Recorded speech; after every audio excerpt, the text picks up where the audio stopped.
In Ezra 8:21, Ezra says, "There, by the Ahava Canal, I proclaimed a fast, so that we might humble ourselves before our God and ask Him for a safe journey for us and our children with all of our possessions." Now, a fast for safe travel? I don't know about you, but that sounds a little extreme to me. I mean, can you imagine doing that before your next family vacation?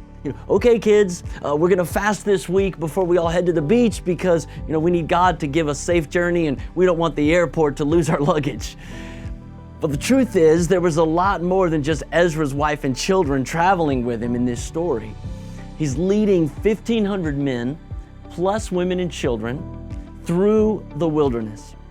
This is the second wave of the exiles coming out of Babylon back into Jerusalem.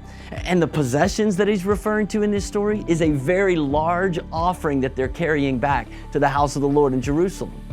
So now they're 3 days into the journey, and it looks like Ezra is second guessing the process of the decisions that he's made. Maybe this trip's a bad idea.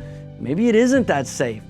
So he calls for a fast, specifically asking God for a safe journey for all the people and their possessions. And what I love about this story is that Ezra is vulnerable enough to actually tell us why he called the fast. In verse 22, he says, "I was ashamed to ask the king for soldiers and horsemen to protect us from enemies on the road, because we had told the king, the gracious hand of our Lord God is on everyone who looks to him, but his great anger is against all who forsake him." So Ezra could have had a military escort for the whole journey, but he didn't ask for it because he had already assured King Artaxerxes that God would protect his people. So now they're out there and Ezra's second guessing his whole decision, but he doesn't want to make God look bad. So in that moment, instead of backpedaling on his faith talk and apologizing to the king for not requesting a military protection, Ezra instead doubles down on his faith and he calls a fast. God told me that He was going to protect us and get us there safely, and now I've told other people that God was going to come through, and I can't back down now. And in that moment, Ezra is jealous for God's honor. Just like Ezra with the king of Babylon, I've said with confidence, God has spoken to me about some things and He's able to do it.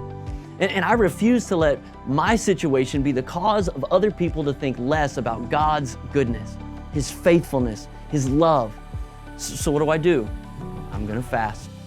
I'm gonna pray, and I'm gonna ask God for a breakthrough. I'm gonna stand on the promises that He has already spoken, and I'm gonna walk into the wilderness with confidence.